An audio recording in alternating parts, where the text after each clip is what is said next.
नमस्कार, स्वागत है आप सभी का सुविधा चैनल पे। अब हम बात करेंगे भारतीय संविधान की अनुसूचियों की। ठीक है, तो टोटल जब संविधान बना था तो प्रारंभ में भारतीय संविधान में 8 शेड्यूल्स थे, 8 अनुसूचियाँ थी, लेकिन अब 12 अनुसूचियाँ जो हैं वो विद्यमान हैं।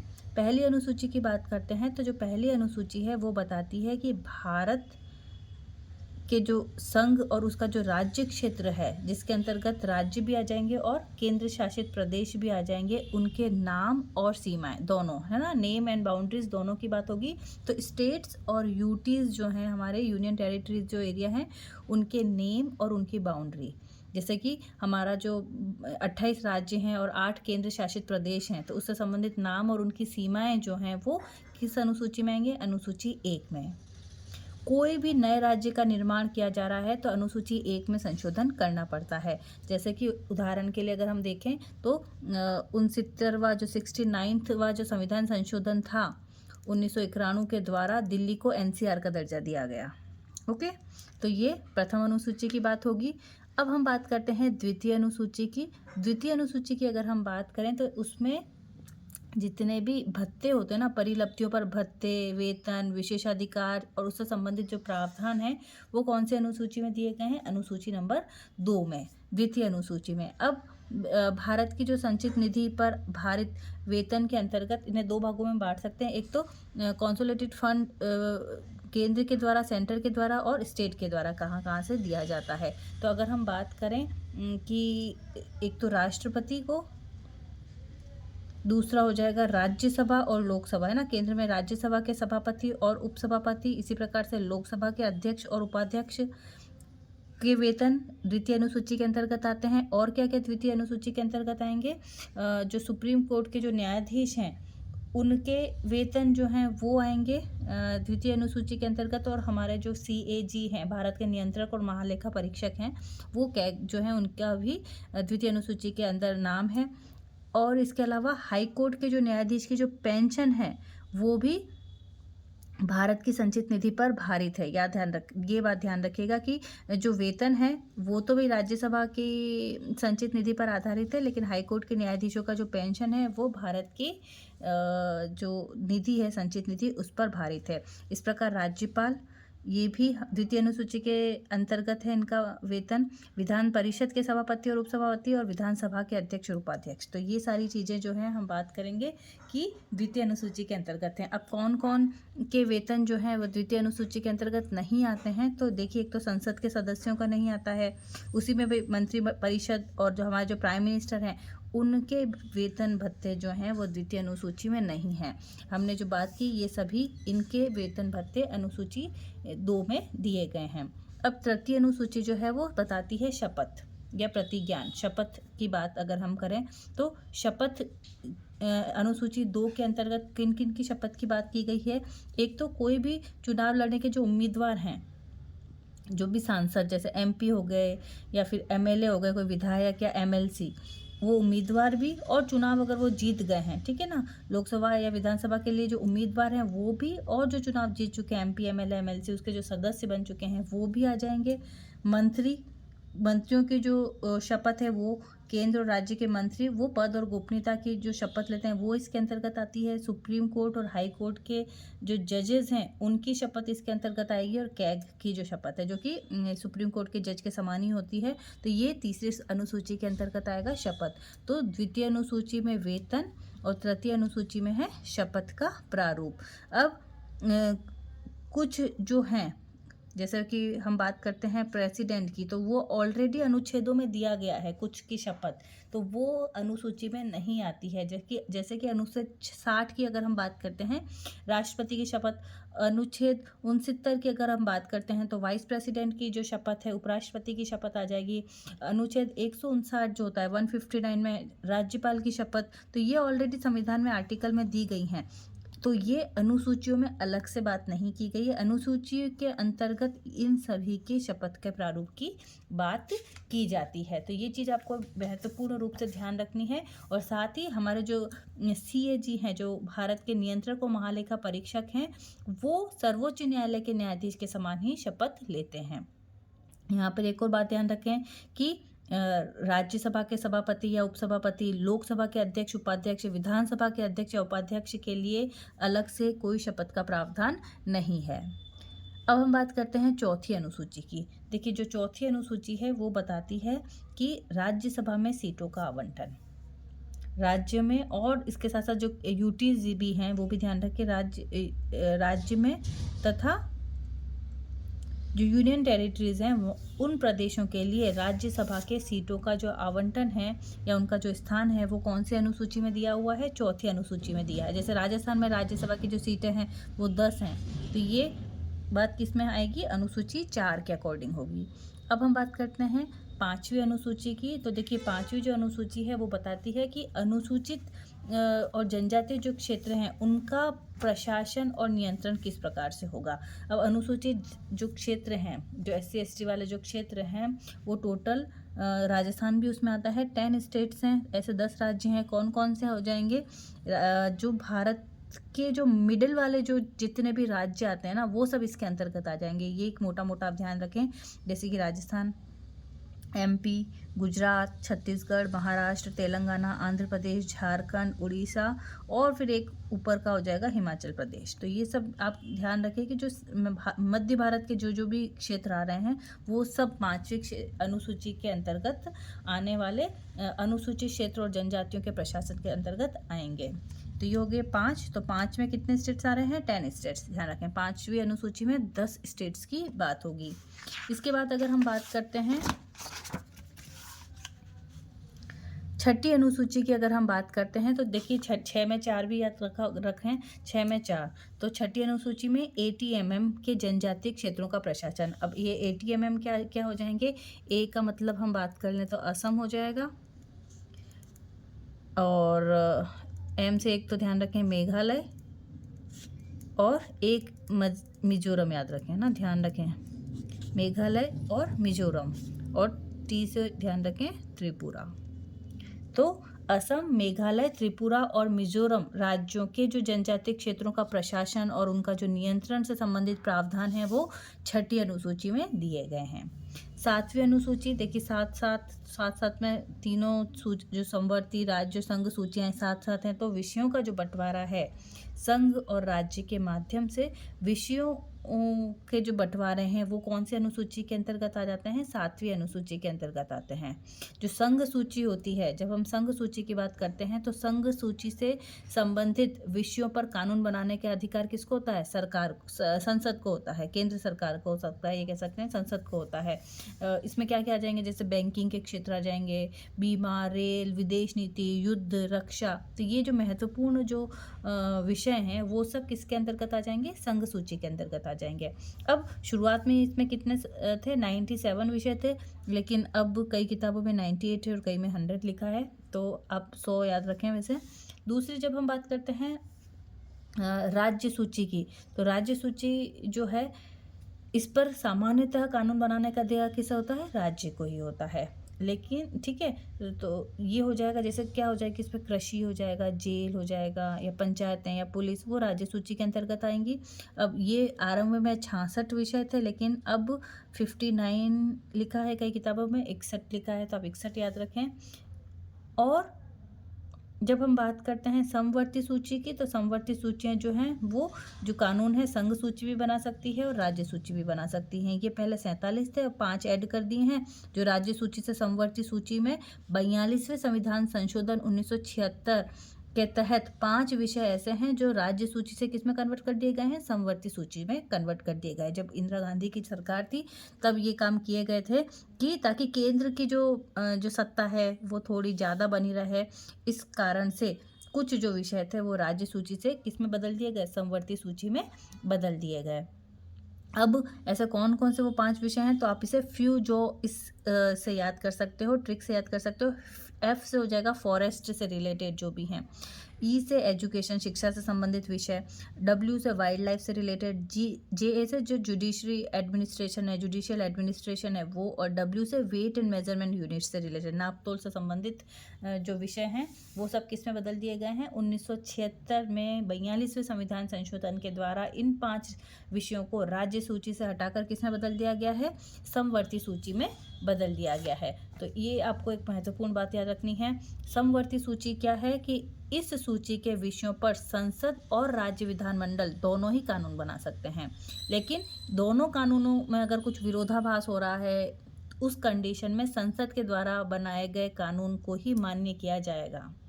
ठीक है, तो अभी तक यहाँ पर 47 विषय थे और अब कितने हो गए हैं, 52। विवाह या तलाक या वन, ये सब जो है वो अब समवर्ती सूची के अंतर्गत आते हैं। जो विषय इन तीनों में ही नहीं होते हैं उन्हें कहा जाता है अवशिष्ट शक्तियाँ। अवशिष्ट शक्तियों की अगर बात करें तो जब संविधान बना था या भारत आज़ाद हुआ था उस समय अवशिष्ट शक्तियाँ जो थी वो राज्यों को सौंपने की बात की गई थी, लेकिन वर्तमान में अगर हम बात करें तो अवशिष्ट शक्तियाँ जो है वो किसके पास हैं, केंद्र के पास हैं। तो ये 7वीं अनुसूची की हमने महत्वपूर्ण बात कर ली। अब हम बात करते हैं 8वीं अनुसूची की। 8वीं अनुसूची जो है वो भाषाओं से संबंधित है। 8वीं अनुसूची जो है संविधान के द्वारा मान्यता प्राप्त भाषाएं। ठीक है, मान्यता प्राप्त क्या बात करेंगे, भाषाओं की बात करेंगे। अब मूल रूप से जब संविधान जब बना था तब मूल रूप से 14 भाषाओं को मान्यता दी गई थी।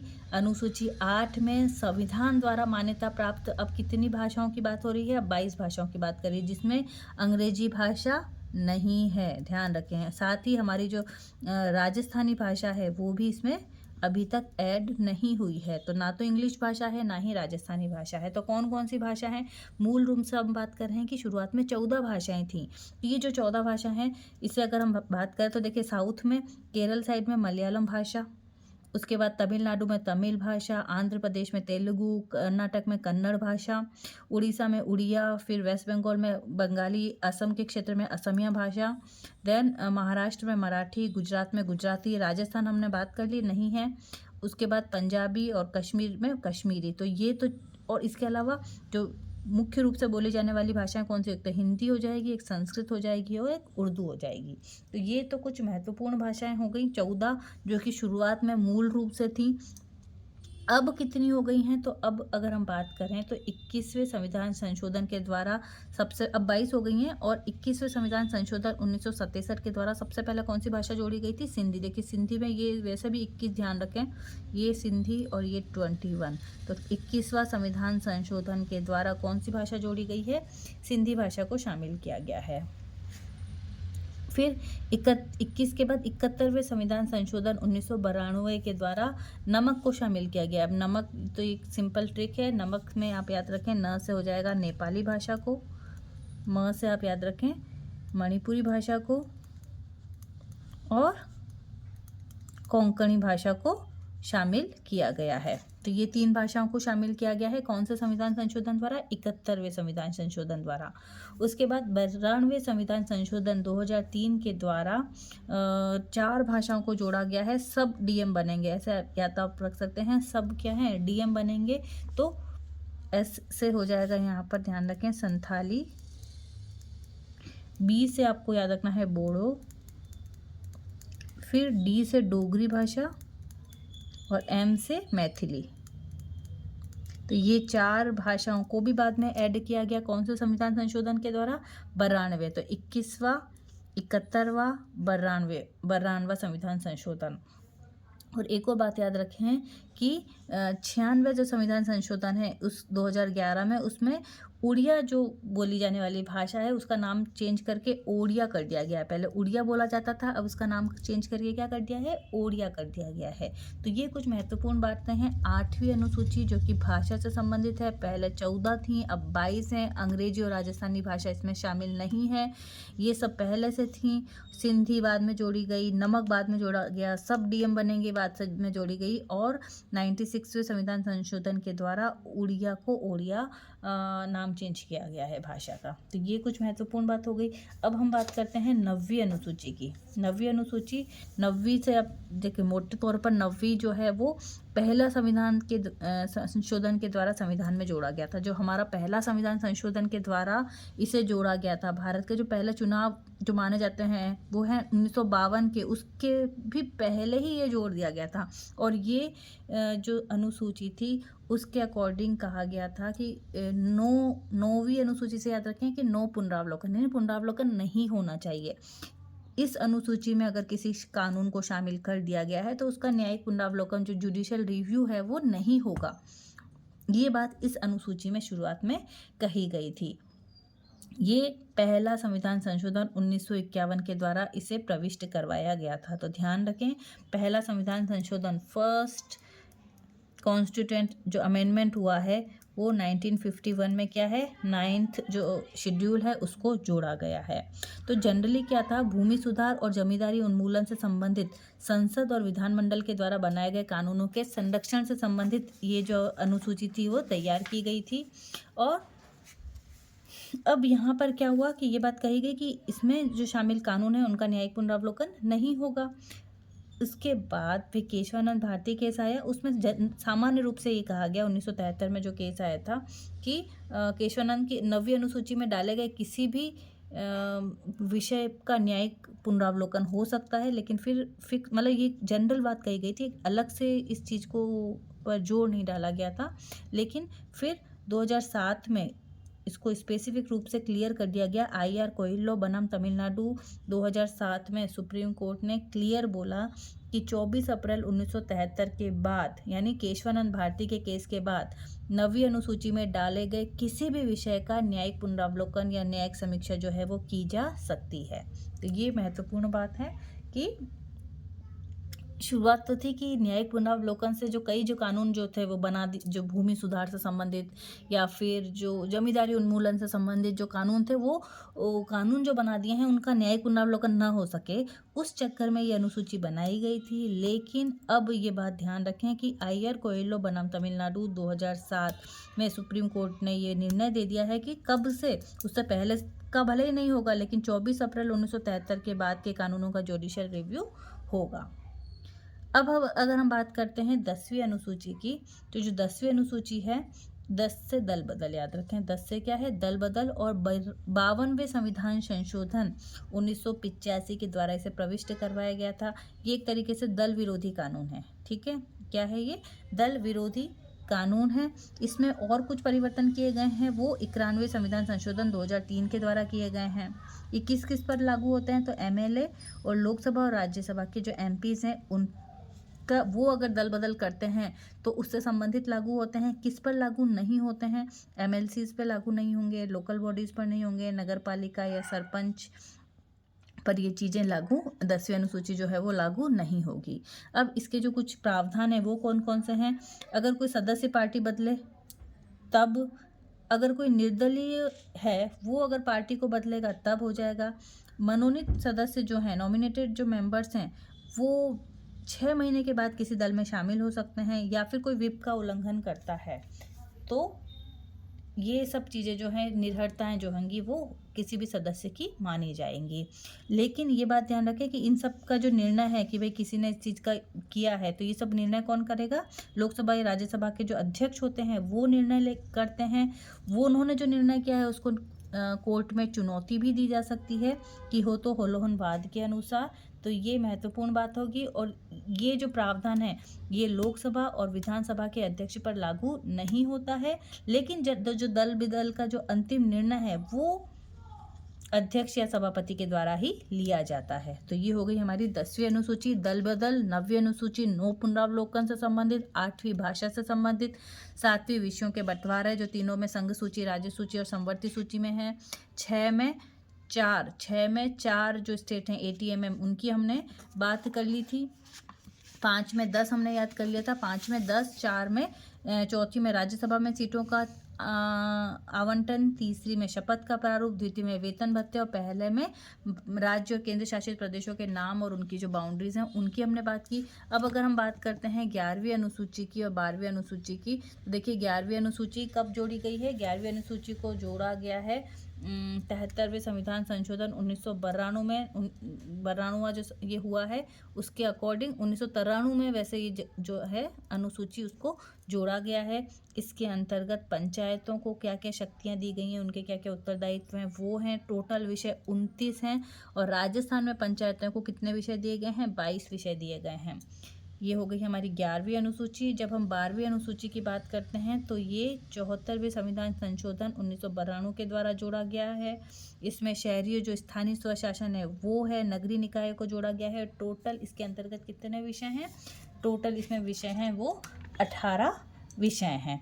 तो ये नगरीय निकायों को दी गई शक्तियों और उत्तरदायित्वों का उल्लेख करता है। तो आज की क्लास में हमने 12 अनुसूचियों के बारे में बात की। बहुत बहुत धन्यवाद।